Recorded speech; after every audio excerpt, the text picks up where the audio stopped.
Do you think that there is a greater spiritual awareness, a greater hunger in Silicon Valley where it matters because of the richest people in the country than there was? You said, no one believes in God. Do you think that's changing? No, but I think we need to make it more fashionable to be spiritual. Oh, you don't think it's changing? I don't think it's changing yet. I think that a lot of this extreme wealth was created in people that are in their 30s, some in their 20s. Many of them are in their 40s. And I think that over this next 10 or 15 years, there's going to be a crisis of identity when they realize that, they were playing dumb games, focused on superficial things beyond the companies themselves. Right. And that there's a bigger purpose, right? There needs to be a loyalty to country, loyalty to the state, loyalty to the people around you that you don't even know. Not to virtue signal, but to actually just do the hard practical work. Part of that is rooted, I think, in a spirituality. That's not there yet. But I think that it will become cool again. It can become cool again. I believe in God. And the reason I believe in God, and if I were to tell my friends in Silicon Valley, the way that I would incept this idea would be purely from a scientific lens, which is, if you believe it is true, which I think most people do, that there is a finite moment in which the universe began. Explain not the process, but explain the moment. And you cannot. And it is an endless rabbit hole that if you spend your time, and again, when I was feeling very empty, that's where I started. And I read about Islam, I read about Christianity, I read about Judaism, I reread, about Buddhism. And the only explanation is God. And I think that that's a way where people there can be, they'll let their guard down.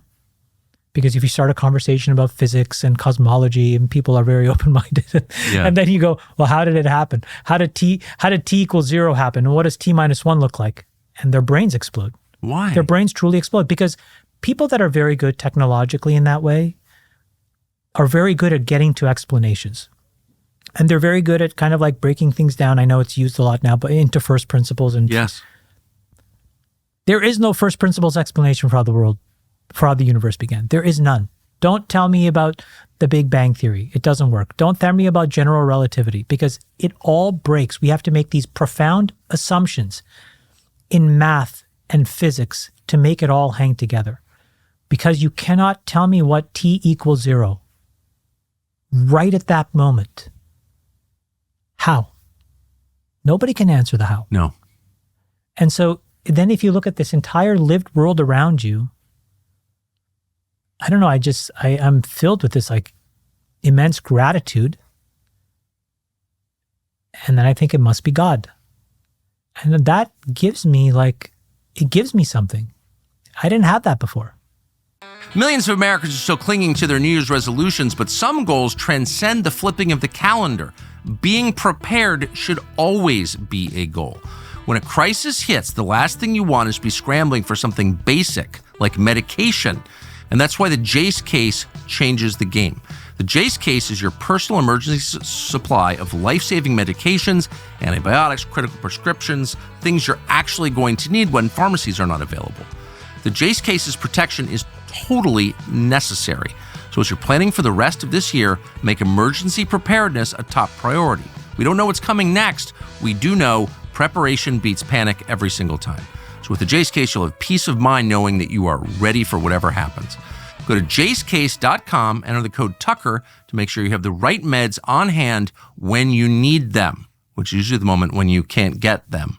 Jace. And so I take that. I'm not trying to push that on other people, but that works for me. It makes me a better husband, makes me a better dad, it makes me a better friend. I do things now that when the fires were happening, my friends, I just round robin. I just kept calling them every day to check in on them. It's a small thing, right? But these are values that I had lost somewhere along the way where, just like just calling people, caring about people. Yes. One of my friends lost a home. I spent an entire afternoon, not an entire afternoon, sorry, again, I don't want to overplay it. I spent like an hour or so going through all my Google photos, clicking through and finding all the photos of him, our friends, so that we can make him an album. No. Because he lost everything. And yeah, you get the clothes, whatever, but these picture albums, they mean a lot. And I was happy. And I felt really like a useful, good person at the end of that. Yes. I don't know. I got that from believing in God. Right. And my final question is, are you hopeful, since we are at a moment of real change in the country, are you hopeful for the future? Yeah. I think we had a fever, and that fever has broken. And what has to lie in its place are examples of how all of these things that we thought we were not allowed to do, when we do them, actually work. Meaning, we're actually just going to focus on merit and get incredible people. And it'll turn out that you'll get your, diversity wish, but you're not going to get it by mandating it and forcing it down our throats. Right. We're just going to get the best people. And then the best people are just going to go and kick ass together. We're going to get an ecology that we protect and love because we want to be out there hunting, fishing, camping, living it, skiing it, whatever it is. But we're going to get there because we actually manage it and take care of it and clean up all of the, stuff that would otherwise burn it to the ground. So we're going to test all of this stuff. And I think it's going to work. And then the other thing we need to do is we need to cut down all of these things that are these little ropes that are pulling us all back. Meaning, this is a stretch, but I'll use myself in this example. I think I'm one of those 50,000 people that can go and ram and jam for Team USA. I can. I've been, there are moments where I've been really dunking on people, if this was a basketball analogy. I want to do more of that. I want Team USA to kick ass. I just want it to be a little bit easier. And so I hope that we figure out a way to, instead of having 60,000 little regulations and people that want to lord over us, just give us 10,000 and just trust us that we're trying to do the right thing. Exactly. And if we don't, fine. Trust but verify, and if we screw up, fine. Hold us accountable.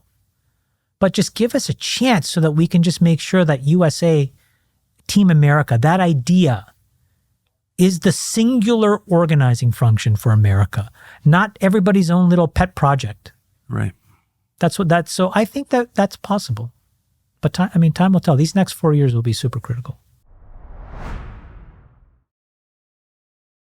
Thanks for watching our YouTube channel. We hope you'll subscribe to it. And by the way, you can hit the little bell on there and get notifications every time we produce a video. We hope you'll do that also.